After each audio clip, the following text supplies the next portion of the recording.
Hello one, this is Simranjeet Singh and welcome to my channel the mini shorts. आज हम बात करेंगे एक और बहुत ही इंपॉर्टेंट टॉपिक के बारे में जो कि है इंटरनेशनल बिजनेस मैनेजमेंट कोर्स। और ये मैं बात करूंगा सिर्फ ओंटारियो के बारे में, बिकॉज यही अगर कोर्स मैं अगर ब्रिटिश कोलंबिया में ले जाता हूँ या दूसरे किसी प्रोविंस में ले जाता हूँ तो वहाँ पे थोड़ा सा चेंज हो जाता है। तो मैं ये बात करने जा रहा हूँ सिर्फ लैम्पटन कॉलेज के बारे में, और आप कुछ हिसाब लगा सकते हो कि ओंटारियो के किसी कॉलेज के अंदर, बिकॉज थोड़ा सा सेम रहता है। ये जो कोर्स है ये 2 साल का कोर्स है। सीधी स्ट्रेट फॉरवर्ड बात करेंगे। सबसे पहले मैं ये स्टार्ट करने से पहले वीडियो में एक आपके साथ बात मेंशन करना चाहता हूँ कि आपने कभी ध्यान दिया होगा कि हर इंटरनेशनल स्टूडेंट्स को सिर्फ मैनेजमेंट के ही कोर्सेज क्यों मिल रहे हैं। Project management course, construction management course, उसके बाद quality management course, international business management course, फिर business management course, human resources management. सिर्फ मैनेजमेंट के ही course international business management international students को मिल रहे हैं। ये एक अलग टॉपिक है, इसके ऊपर हम बाद में बात करेंगे, डिस्कस करेंगे कोई दूसरी वीडियो के अंदर। बट मैं जो भी बात करने जा रहा हूँ इंटरनेशनल बिजनेस मैनेजमेंट कोर्स के बारे में। सो इंटरनेशनल बिजनेस मैनेजमेंट जो कोर्स है अपने नाम से सजेस्ट हो रहा है कि बहुत मतलब कि इंटरनेशनल बिजनेसेस के साथ कैसे डील करना है।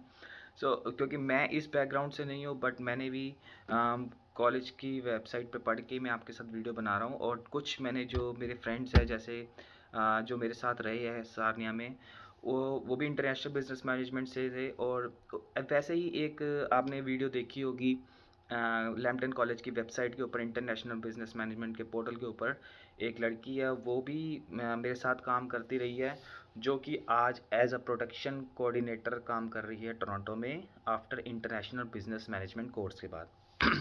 ये सब बात करेंगे कि वो लड़की को कोर्स कैसे मिला, वो लड़की को जॉब कैसे मिली वहाँ पे।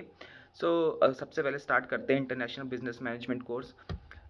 सबसे पहले ध्यान दो कि इंटरनेशनल बिजनेस मैनेजमेंट जो कोर्स है वो अपने नाम से सजेस्ट हो रहा है कि वो बिजनेसेस के साथ कैसे डील करने हैं इंटरनेशनल। जैसे कि आप कनाडा में बैठे हो, अमेरिका, इंडिया या फिर कहीं और दूसरे तीसरे इलाके में, आपने कैसे इंटरनेशनल बिजनेसेस के साथ आपने डील करना है एज अ प्रोडक्शन कोऑर्डिनेटर, या कुछ और भी पोस्ट हो सकती है। अभी अगर मैं बात करूँ, ये कोर्स जो है सितंबर के लिए ओपन है 2021 के लिए। जैन के लिए क्लोज हो चुका है, और मई के लिए जैन के लिए तो क्लोज है ही है 2022 के लिए, और मई के लिए भी ये क्लोज हो चुका है। इसके अंदर बहुत आसान कोर्स है, ऐसा कोई ज़रूरी नहीं है, क्योंकि मैनेजमेंट के कोर्स है आपके सिर्फ थियोटिकल आपके रहेंगे सब कुछ। असाइनमेंट्स बनानी है, एक तरफ असाइनमेंट्स होगी, दूसरी तरफ आपकी क्विज़ेस होंगी, एंड उसके बाद आपका काम होगा। तो इसमें थोड़ा सा मिक्सअप हो गया, आपको पता भी नहीं चलेगा कि आपके 2 साल कैसे चले गए। सबसे पहले बात करते हैं कि अ, ये जो कोर्स है फर्स्ट सेमेस्टर के अंदर आपके कितने सब्जेक्ट रहेंगे। जैसे कि सारे कोर्सेज़ के अंदर जैसे 6 सब्जेक्ट रहते हैं, इसके अंदर भी 6 सब्जेक्ट रहेंगे आपके फर्स्ट सेमेस्टर के अंदर। सेकंड सेमेस्टर के अंदर भी 6 सब्जेक्ट रहेंगे। उसके बाद आपके 2 सेमेस्टर के बाद आपको, जैसे कि आपको हर सारे कोर्सेज़ की तरह 4 महीने की ब्रेक मिलेगी, जिससे कि आप अपने थर्ड सेमेस्टर के लिए फ़ीस कलेक्ट कर पाएंगे। वैसे ही सेम इसमें भी ऐसा ही है। सो फर्स्ट सेमेस्टर के अंदर आपके साथ बिजनेस मैनेजमेंट के बच्चे भी रहेंगे, ह्यूमन रिसोर्सेज के बच्चे रहेंगे, थोड़े मिक्सअप रहेंगे, आपको पता नहीं चलेगा। बट जैसे ही आप सेकंड सेमेस्टर में आते हो तो वो थोड़े अलग अलग होना स्टार्ट हो जाएंगे। जो इसके अंदर जो इसके अंदर कोर्सेज के अंदर फर्स्ट टर्म के अंदर आपकी वो रहेगी, सब्जेक्ट रहेगा, वो रहेगा एप्लीकेशन ऑफ मार्केटिंग कॉन्सेप्ट। क्या पता आपने पढ़ा भी हो। Professional communications, accounting concept, principle of economics, और computer application for businesses and human resources management. मेरे को लगता है ये सारे पढ़ देखने से और सुनने से ही ऐसा लग रहा है कि बहुत आसान कोर्सेज है। मैनेजमेंट के कोर्सेज आपने इंडिया में पढ़ा होगा, इंडिया से मुश्किल पढ़ाई नहीं है भाई यहाँ पे, बिल्कुल भी। कनाडा के अंदर यहाँ पे सिर्फ असाइनमेंट्स है। असाइनमेंट्स के ऊपर जैसे 65% असाइनमेंट्स के ऊपर ध्यान दिया जाता है, और 35% क्विजेस या फिर बाकी चीज़ों के ऊपर ध्यान दिया जाता है। जैसे ही आपके 50% हो जाते हैं, आप इट मीन्स पास हो। बट अगर आपकी 2.8 से जीपीए से नीचे है तो आपको प्रोजेक्ट लेना पड़ेगा। अगर आपकी 2.8 या 2.8 से ऊपर है तो आपको कोप मिल सकती है। कोप करने का फ़ायदा ये है कि आपको आगे जॉब में भी अपॉर्चुनिटीज़ मिल सकती है। ये था फर्स्ट सेमेस्टर का। उसके बाद अगर मैं बात करूँ सेकंड सेमेस्टर की, जैसे कि वो सिंपल कोर्सेज थे जो मैंने आपको फर्स्ट सेमेस्टर में बताए थे, वो बिजनेस में भी रहेगा। अब सेकंड सेमेस्टर में मैंने जैसे आपको बोला, फ्लिक कर देते हैं कि सिर्फ इंटरनेशनल वाले बच्चों को ही पढ़ाया जाता है, तो सारा इंटरनेशनल ट्रेड फाइनेंस पढ़ाया जाएगा। उसका leadership in change management, feasibility of international trade, global value chain, international sales and marketing. So अब आपको नाम से सब्जेक्ट सजेस्ट हो रहा है कि कैसे आपको इंटरनेशनल के बारे में ही पढ़ाया जा रहा है। और उसके बाद आपकी फिर कोप प्रिपरेशन एंड सक्सेस का एक इसके अंदर वो भी आ जाता है, सब्जेक्ट आ जाता है, जिसमें आपको कोप के बारे में बताया जाएगा कि आपको कोप कैसे मिल सकती है।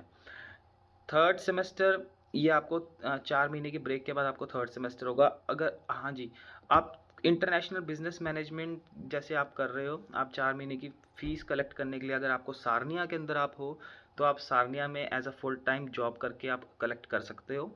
अगर आप सारनिया में नहीं हो तो आप सारनिया से बाहर टोरंटो जा सकते हो, स्ट्रेथरॉय जा सकते हो, या आगे पीछे कोई भी जगह जाके आप फुल टाइम काम कर सकते हो।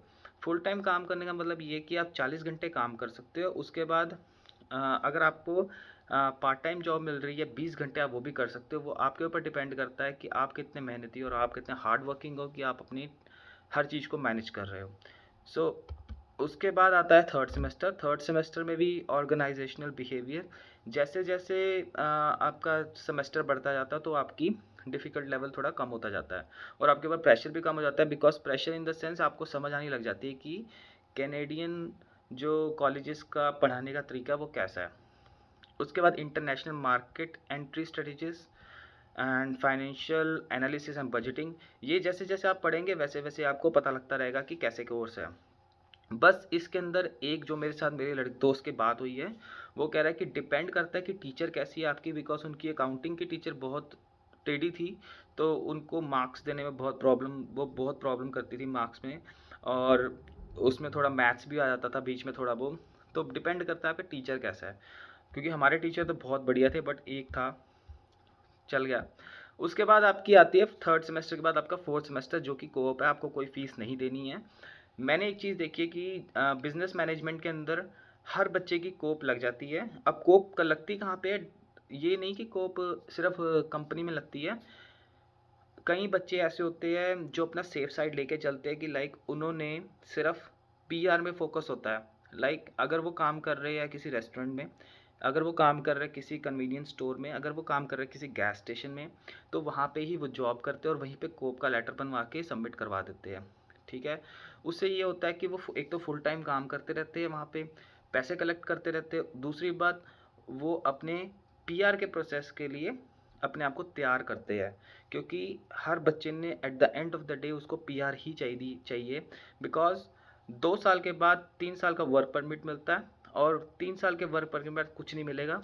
आपको 3 साल के अंदर ही आपने डिसाइड करना है कि आपने करना क्या है, और आपकी पीआर आनी चाहिए, आपको इनविटेशन लेटर आना चाहिए।